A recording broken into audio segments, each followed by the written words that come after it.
Assalamualaikum warahmatullahi wabarakatuh. Halo teman-teman semuanya, kembali lagi di channel Ridho Abdillah, masih bersama saya Ridho. Dan di video kali ini kita akan melanjutkan materi tentang Debian dan Ubuntu Server Administration. Nah, sekarang kita sudah mencapai bab 23, yaitu masih tentang DNS. Nah, tapi pada bab kali ini saya akan menjelaskan apa itu Master Slave DNS Server. Oke, lanjut. Oke, selanjutnya saya memiliki beberapa pembahasan utama pada bab kali ini, yaitu pertama-tama kita akan memahami dulu apa itu konsep master slave DNS server. Kemudian kita akan mengkonfigurasi master DNS servernya. Setelah itu barulah kita konfigurasi slave DNS servernya. Lalu selanjutnya saya akan menguji apakah konfigurasi master slave DNS servernya telah berhasil. Lalu selanjutnya saya akan mengkonfigurasi permanent resolver pada Ubuntu client. Oke teman-teman, sekarang lanjut aja langsung ya kita ke pembahasan yang pertama, yaitu apa itu konsep atau bagaimana konsep dari master slave DNS server. Nah, jadi untuk contohnya seperti ini ya teman-teman. Kalau sebelumnya itu kita telah mengkonfigurasi server 1 Debian ini sebagai local DNS server, di mana bisa teman-teman ketahui bahwa server 1 Debian itu merupakan local DNS yang aktif atau bisa kita sebut sebagai master. Seperti itu ya. Lalu master ini merupakan atau utamanya lah, local DNS utamanya. Nah, lalu ada slave, di mana slave itu merupakan backup dari dari local DNS server. Jadi misalkan kalau masternya ini nonaktif atau nggak sedang aktif, maka ada slave atau local DNS backupnya sebagai penggantinya, teman-teman. Jadi misalkan kita mau mengakses DNS server, tapi master DNS servernya itu lagi offline atau lagi nggak aktif, maka bisa digantikan dulu dengan slave. Seperti itu ya teman-teman. Oke, langsung aja kita akan ke konfigurasinya. Kita akan lanjut ke pembahasan selanjutnya, yaitu mengkonfigurasi master DNS servernya. Nah, di sini teman-teman bisa buka dulu server 1 Debiannya, atau bisa teman-teman lihat sebagai local DNS servernya. Sebentar, di sini saya mau buka dulu catatan yang sudah saya buat, teman-teman. Mana? Nah, yang ini. Di sini untuk beberapa catatan konfigurasinya telah saya catat supaya tidak lupa ya, teman-teman. Oke. Pertama-tama di sini teman-teman harus masuk dulu ke /etc/bin-nya dulu ya. Baru setelah itu selanjutnya teman-teman bisa tambahkan teman-teman bisa ketikkan nano named.conf.local ya. Di sini teman-teman bisa ketikkan langsung nano named.conf.local.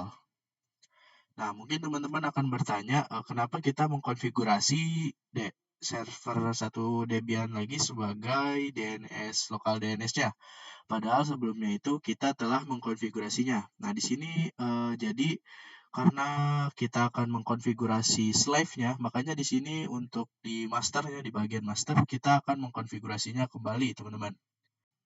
Oke, teman-teman, sekarang kita bisa langsung aja melakukan konfigurasinya. Di sini teman-teman bisa masuk dulu ke directory bin-nya dengan komen cd/etc/bin seperti ini.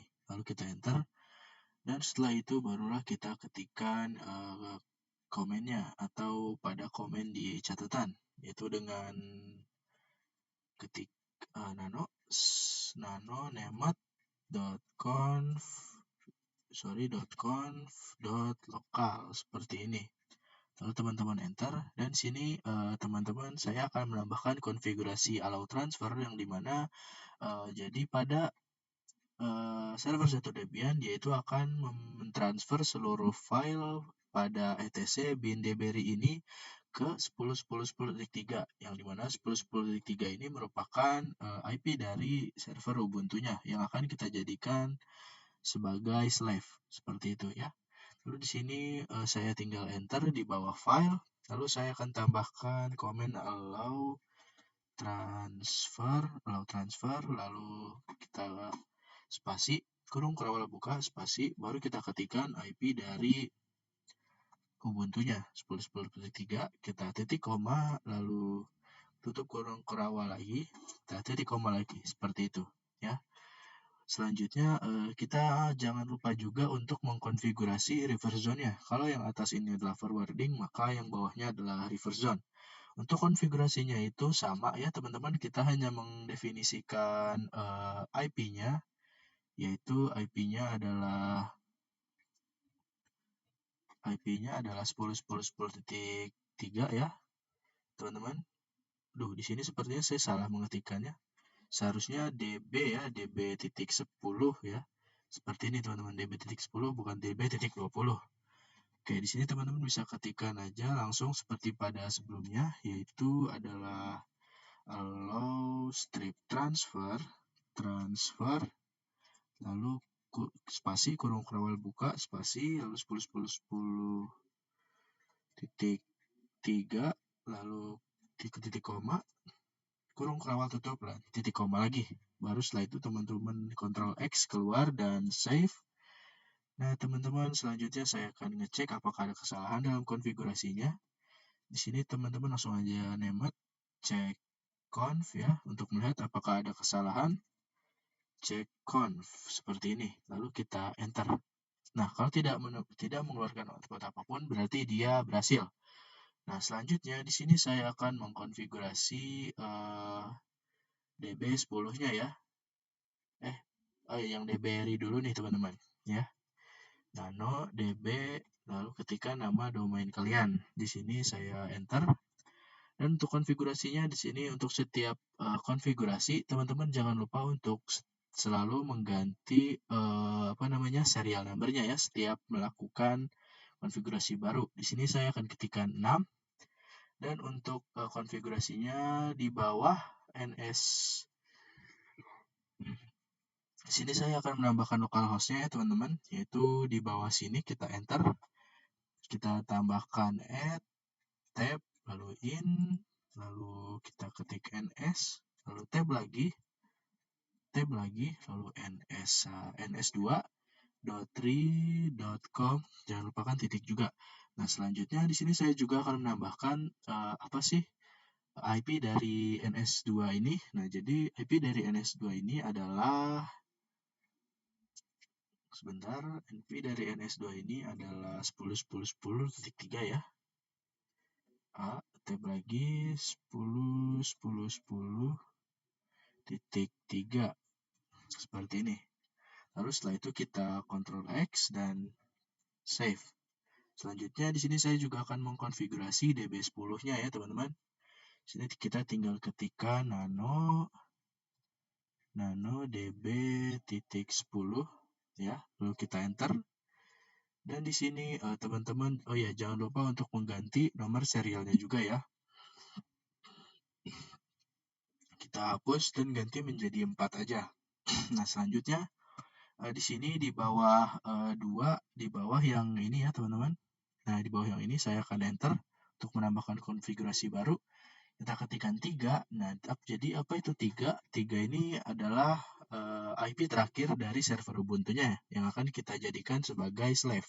Seperti itu. Lalu di sini kita ketikkan nin ptr untuk pointer, lalu ns2.3.com, jangan lupakan titik juga. Lalu kita Ctrl X dan save. Seperti itu. Nah, selanjutnya di sini kita untuk mengecek apakah ada kesalahan konfigurasi dengan komen nemet check zone, lalu ri.com db.ri, lalu kita enter. Dia nggak ada kesalahan apapun ya teman-teman. Nah, selanjutnya di sini saya akan mengecek juga untuk yang db10-nya dengan komen 10.10.10.in strip addr dot arpa lalu db.10. Lalu kita enter. Di sini dia juga menunjukkan komen oke, berarti dia tidak ada kesalahan. Nah, setelah itu baru kita bisa mengrestart DB9-nya setelah kita memastikan tidak ada kesalahan apapun ya teman-teman. Sistem CTL restart bin 9, lalu kita enter. Dan untuk konfigurasi pada konfigurasi pada Debian server atau DNS master self-nya sudah selesai ya teman-teman. Mungkin untuk pembahasan kedua ini sampai di sini saja. Kita akan lanjut ke pembahasan berikutnya ya. Oke teman-teman, sekarang kita sudah masuk ke pembahasan yang berikutnya. Sekarang pada pembahasan kali ini, saya akan mengkonfigurasikan Slave DNS server pada server 2 Ubuntu ini. Ya, seperti yang teman-teman ketahui bahwa kita akan menggunakan server 2 Ubuntu ini sebagai slave-nya atau backup ketika master servernya itu mati, maka ada yang menggantikannya, yaitu yang menggantikannya adalah server 2 Ubuntu atau slave-nya, seperti itu. Oke, langsung aja di sini pertama-tama teman-teman masuk dulu ke user root dan teman-teman menginstal aplikasi atau software bin 9 dulu, yaitu dengan komen apt install bin 9. Lalu kita enter. Di sini kita tunggu. Oh ya, ini berarti sudah terinstall ya teman-teman, pada server saya sudah terinstall.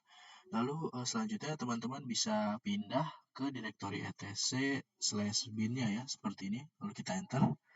Lalu setelah itu teman-teman masuk ke nano-nemet.conf ya, nemet.conf.local seperti itu. Lalu nemet.conf.local seperti ini ya.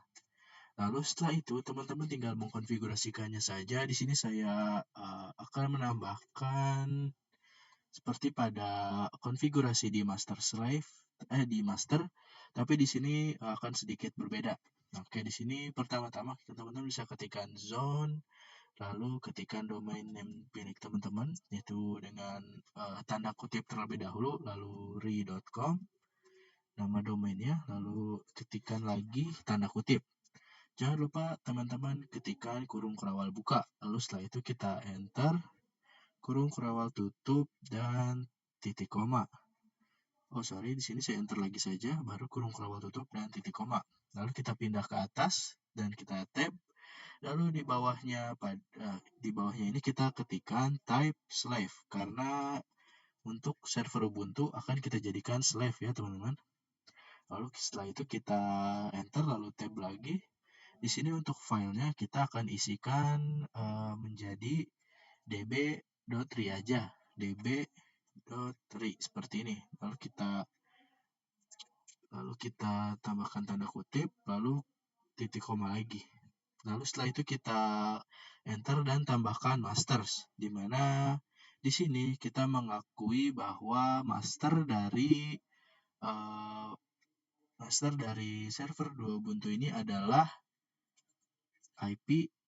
server yang memiliki IP 10. Sebentar, saya lupa. Jadi kita spasi 10.10.10.2, lalu titik koma, spasi kurung kerawal tutup, lalu titik koma lagi, seperti ini ya. Jadi maksudnya adalah di sini kita akan menjadi slave atau bantuan atau backup itu sebagai menggantikannya. Lalu kenapa di sini kita untuk filenya nggak mengikuti seperti konfigurasi master DNS, yaitu pada filenya adalah /etc/bind/db.ri seperti itu. Kenapa? Karena nantinya kita itu nggak perlu membuat file db.ri lagi, karena nantinya untuk file db.ri-nya itu akan diberikan oleh masternya ya teman-teman. Di sini bisa teman-teman lihat konfigurasinya allow transfer, yang dimana nanti filenya akan ditransfer ke 10.10.3, namun dia tidak akan disimpan di etc/bind ini, tapi akan disimpannya di mana ya?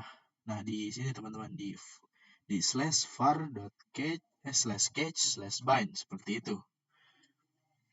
Oke, kita lanjut pada konfigurasinya. Di sini untuk konfigurasi forwarding telah selesai. Sekarang saya akan tambahkan konfigurasi konfigurasi reverse-nya, yaitu dengan sama ya teman-teman, zone lalu tambahkan tanda kutip 10 titik in strip addr atau address dot arpa seperti ini. Lalu kita tanda kutip lagi, baru kita ketikkan kurung kurawal buka, lalu kita enter 2 kali, kurung kurawal tutup dan titik koma. Lalu di atasnya kita tambahkan tipe slave, di mana dia menjadi slave lagi, lalu titik koma, kita enter, tab lagi, lalu untuk filenya seperti biasa kita langsung aja ke db.10, nggak harus etc bla bla bla bla seperti itu ya. Langsung aja ke db10, lalu kita enter lagi. Oh ya, sepertinya saya lupa di sini untuk menambahkan titik koma. Lalu kita enter lagi. Kita tab, lalu kita ketikkan masters. Kita kurung kurawal buka, lalu 10 titik 2 titik koma lagi, lalu kurung kurawal tutup dan titik koma lagi seperti ini ya teman-teman.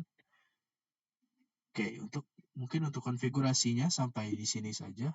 Maksudnya segini aja. Lalu kita bisa keluar dengan Ctrl X, lalu kita save, dan jangan lupa teman-teman mengecek apakah ada kesalahan dalam konfigurasinya dengan komen checkconf seperti ini.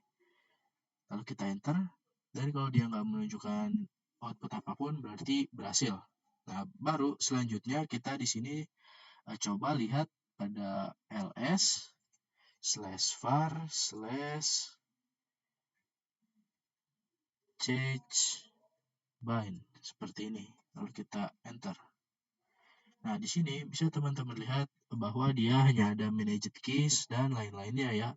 Lalu di mana setelah kita sistem CTL restart, barulah nanti file yang dikirim atau ditransfer oleh master akan diterima di di var catch bind ya, bukan di etc bind seperti itu.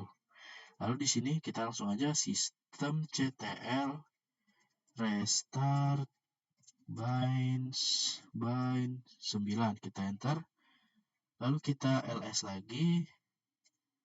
Di sini bisa teman-teman lihat bahwa sudah muncul ya, file yang tadinya ditransfer oleh master sudah diterima oleh slave atau server Ubuntu, yaitu db.3 dan db10 teman-teman. Seperti yang teman-teman lihat ya, dia sudah diterima.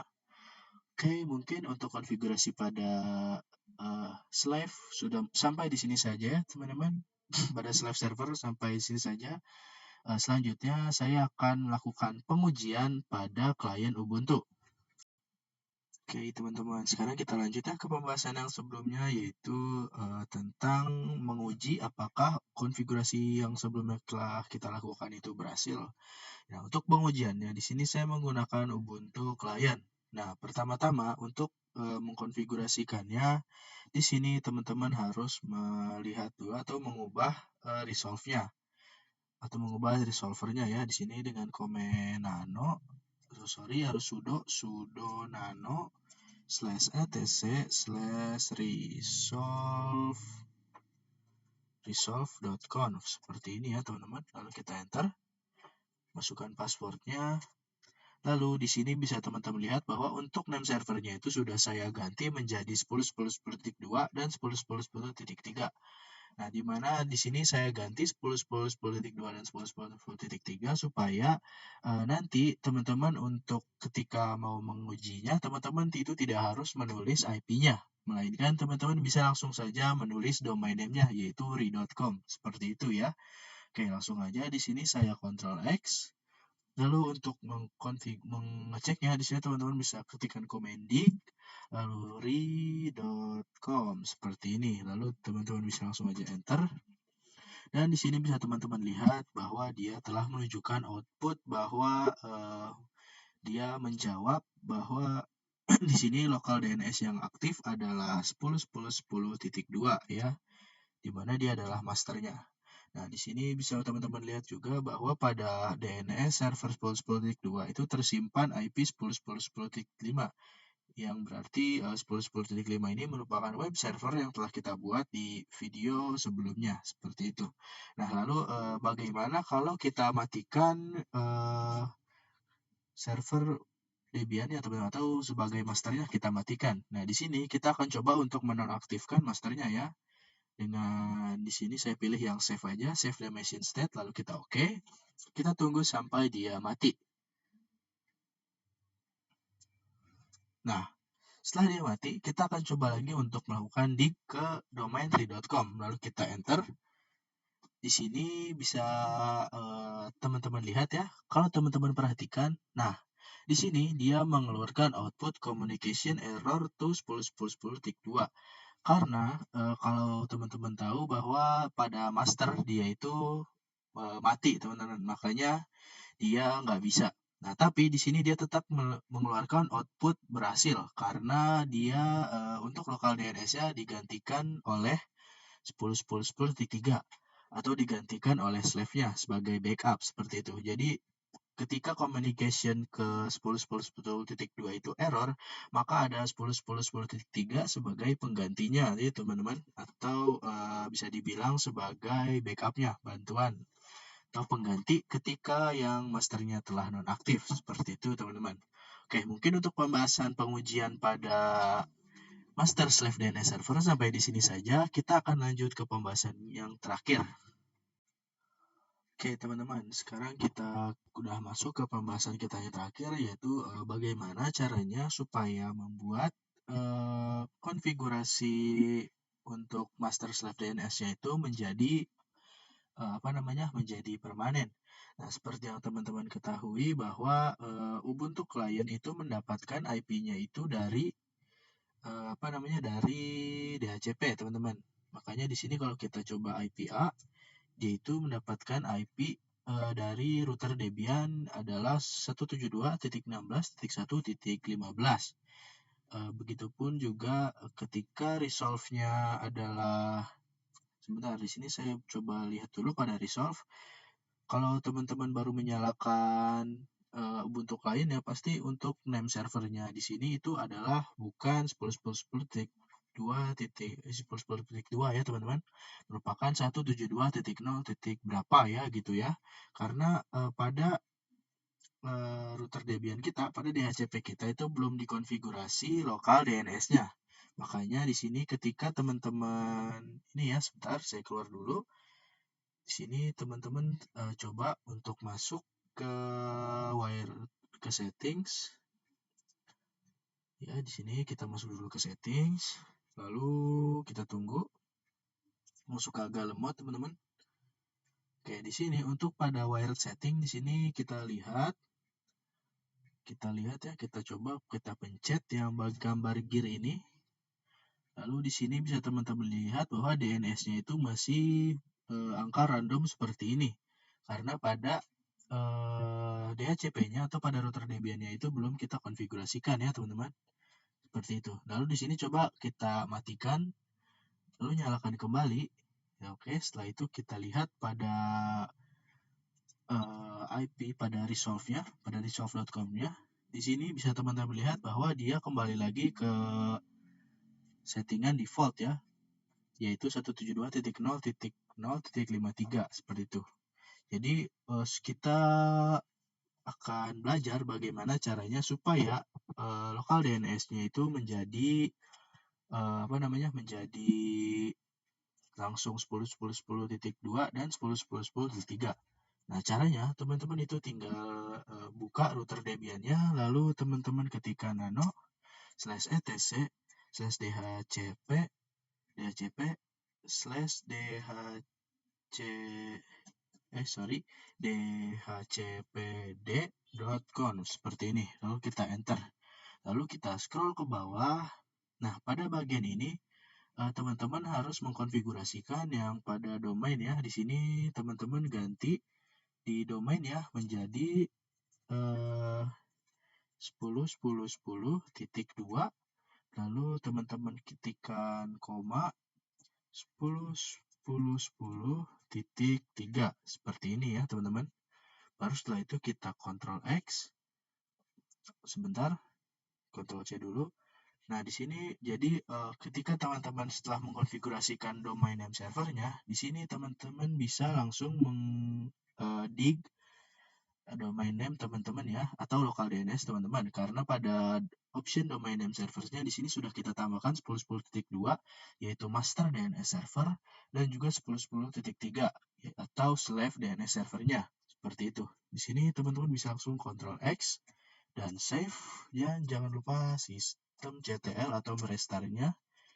Sistem CTL restart isc strip dhcp strip server. Seperti ini dulu kita enter. Oke, setelah kita restart, lalu kita coba lihat kembali pada Ubuntu client. Di sini kita masuk lagi ke setting ya teman-teman. Ke setting. Kita tunggu ya. Lemot banget ini. Oke, lalu di sini kita matikan dulu. Pada wired connected-nya kita matikan. Lalu kita nyalakan kembali. Terus kita lihat pada gambar setting ini, gambar gear. Kita cek. Pada DNS di sini sudah berubah ya teman-teman menjadi 10.10.10.2 dan 10.10.10.3. Oke. Setelah kita konfigurasikan, sudah pasti ketika kita buka, malah keluar, astagfirullah. Kita buka terminal lagi ya. Oke. Di sini kalau teman-teman lihat pada nano, pada resolvernya, ya yang ini, pada resolvernya kita coba lihat, enter. 1, 2, 3, 4, 5, kita enter. Oh, di sini untuk resolvernya masih belum berubah ya teman-teman. Tapi coba kita Ctrl C dulu, Ctrl X untuk lihat. Coba langsung kita dig apakah sudah bisa teman-teman. digri.com. Kita enter. Ya, jadi meskipun pada resolvernya itu belum pada resolvernya itu belum berubah, tapi teman-teman ketika teman-teman pencet memasukkan komen digri.com, dia itu bisa langsung memasukkan IP-nya teman-teman, atau masuk ke lokal DNS servernya tanpa harus mengkonfigurasikan pada resolvernya dulu. Seperti itu ya teman-teman. Oke, jadi untuk pembahasan kelima kita atau pembahasan terakhir sudah selesai ya. Dan mungkin video saya hari ini akan berakhir sampai di sini saja. Mungkin teman-teman memiliki pertanyaan tentang apa saja pada video saya kali ini, teman-teman bisa tanyakan pada kolom komentar. Insya Allah saya akan menjawabnya dengan cepat ya teman-teman. Mungkin untuk pembahasan atau bab 23 kali ini sampai di sini terlebih dahulu. Kita akan ketemu lagi di video selanjutnya. Bye-bye.